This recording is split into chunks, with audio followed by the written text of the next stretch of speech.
बिस्मिल्लाहिर्रहमानिर्रहीम। बोलते कालम के साथ मैं आमिर रज़ा खान और दुखी दिल के साथ कि हमारे बरादर इस्लामी मुल्क ईरान में इस वक्त जो कुछ हो रहा है वो शायद इस्लामी दुनिया के लिए इतना अच्छा नहीं है जितना दिखाने की मगरबी मीडिया कोशिश कर रहा है।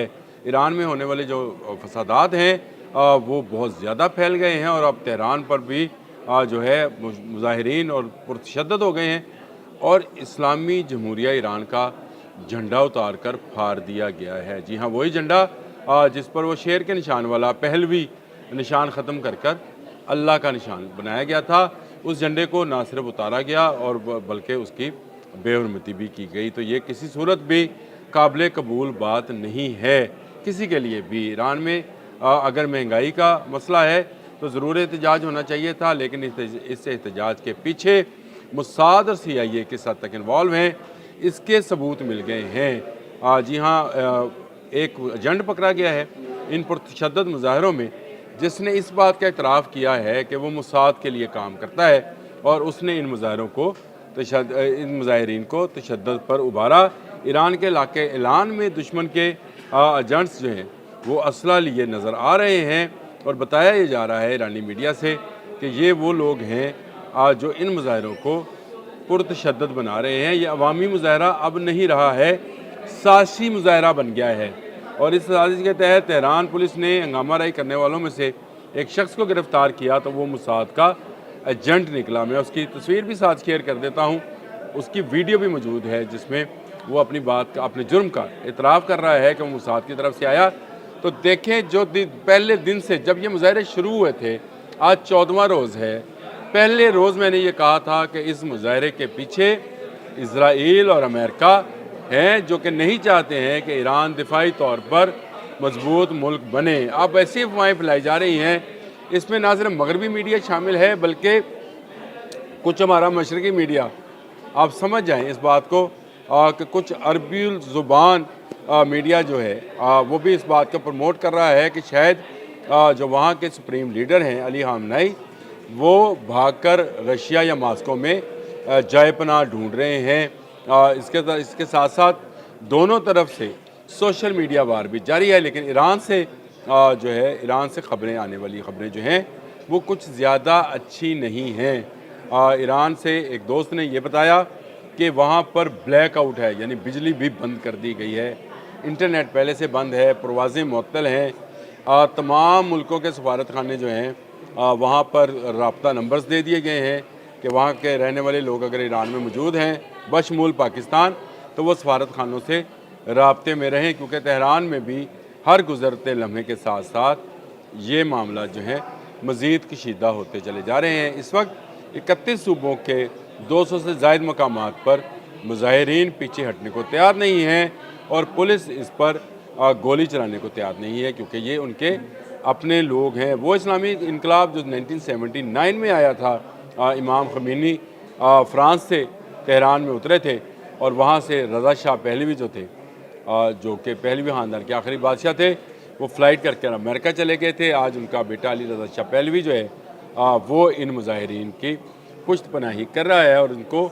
बकअप कर रहा है। ईरानी सुप्रीम कमांडर जो हैं अली ख़ामनेई, उनका बयान भी आ गया और उन्होंने कहा डोनाल्ड ट्रंप जो है इस सारे मामले को, डोनाल्ड ट्रंप और इजराइल जो है हवा दे रहे हैं और वो इस सारी साजिश के पीछे छुपे किरदार हैं। हुआ क्या ईरान में एकदम से, आज सुबह एक दोस्त ने भी ये बात मुझसे पूछी कि भाई एकदम से हुआ। मैंने उनसे कहा कि एकदम से नहीं हुआ, आप ज़रा 2-3 चीज़ों को रिलेट करके देखेंगे तो आपको समझ आएगी कि ये मामला था क्या। 2 माह पहले ईरान पर मज़ीद पाबंदियाँ आयद की जाती हैं डोनाल्ड ट्रंप की जानिब से।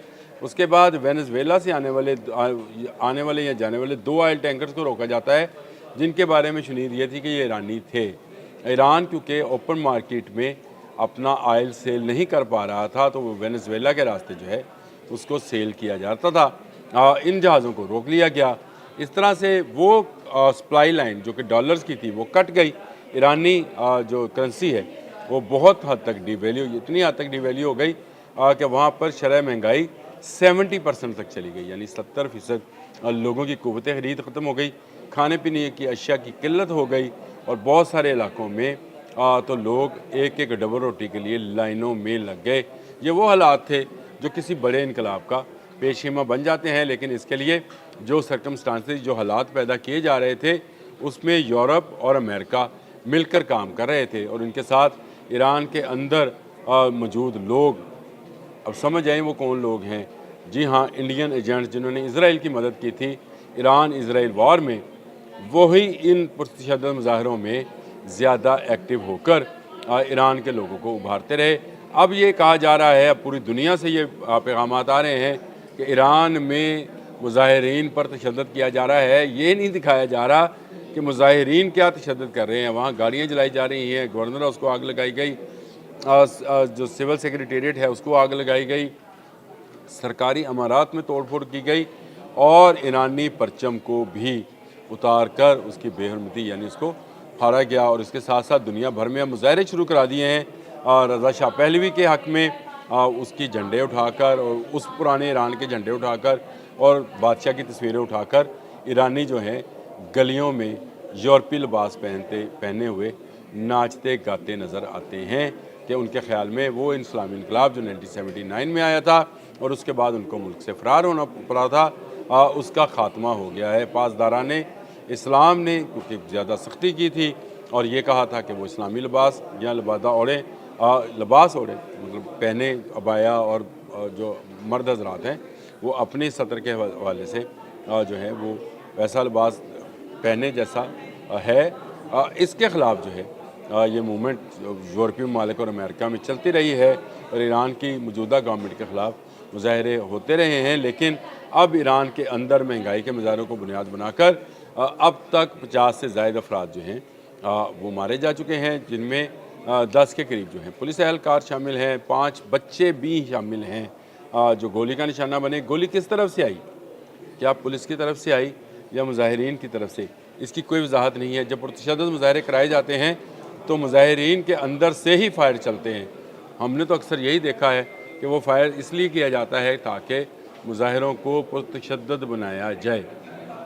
اگر مظاہرے پرتشدد ہوں گے تو اس میں لازمی بات ہے جو نقصان ہوگا وہ حکومت کا ہوگا، اور آنے والے 48 گھنٹے بہت اہم ہیں ایران کے لیے۔ ایران کی حکومت کا جو ہے اس وقت کنٹرول نہیں ہے۔ مختلف شہروں میں پولیس اہلکار جو ہیں وہ ایرانی حکم ماننے سے، ایرانی گورنمنٹ کا حکم ماننے سے انکاری ہیں، کیونکہ وہ یہ سمجھتے ہیں کہ یہ جو لوگ پروٹیسٹ کر رہے ہیں یہ حق پر ہیں۔ اگر یہ معاملات ہیں، جب سیکورٹی ہاتھ اٹھا لے، آپ نے ترکی میں دیکھا تھا کہ ترکی میں جب انقلاب آیا تھا اور ترکی میں گورنمنٹ ٹوپل کی تھی اور طیب اردوان وغیرہ آئے تھے، تو اس وقت بھی ترکیہ کی فوج نے عوام پر ٹینک چڑھانے سے انکار کر دیا تھا۔ کچھ ایسا ہی صورتحال جو ہے وہ اس وقت نظر آتی ہے۔ وہاں پر بلیک آؤٹ ہے، بجلی نہیں ہے، انٹرنیٹ بند ہے، میڈیا کو روک دیا گیا ہے خبروں کی تشہیر سے۔ جو میڈیا کام کر رہا ہے وہاں سے چورے چھپی جو ہے کسی نہ کسی طریقے سے، کسی کے پاس سیٹلائٹ فون ہے تو وہ اس کو استعمال کر رہا ہے، ویسے وہاں فون بھی بند ہے۔ میں نے آپ کو بتایا کہ ایک دوست نے یہ ساری صورتحال سے آگاہ کیا تھا، میں نے کہا آپ کو آگاہ کروں کہ ایران میں آنے والے 48 گھنٹے بہت اہم ہیں، اور وہاں پر وہ انقلاب جو 1979 میں آیا تھا اس کا کاؤنٹر ریولوشن جو ہے وہ طاقت میں آ سکتا ہے، یعنی اقتدار میں آ سکتا ہے۔ اور علی رضا شاہ پہلوی جو ہیں، جو رضا شاہ پہلوی کے بیٹے تھے، وہ تہران میں اتر کر بادشاہت کا دوبارہ سے اعلان کر سکتے ہیں۔ انتظار کر رہے ہیں نئی صورتحال جب بھی کوئی بنی آپ کے ساتھ دوبارہ گفتگو کروں گا۔ اس وقت تک کے لیے اللہ حافظ۔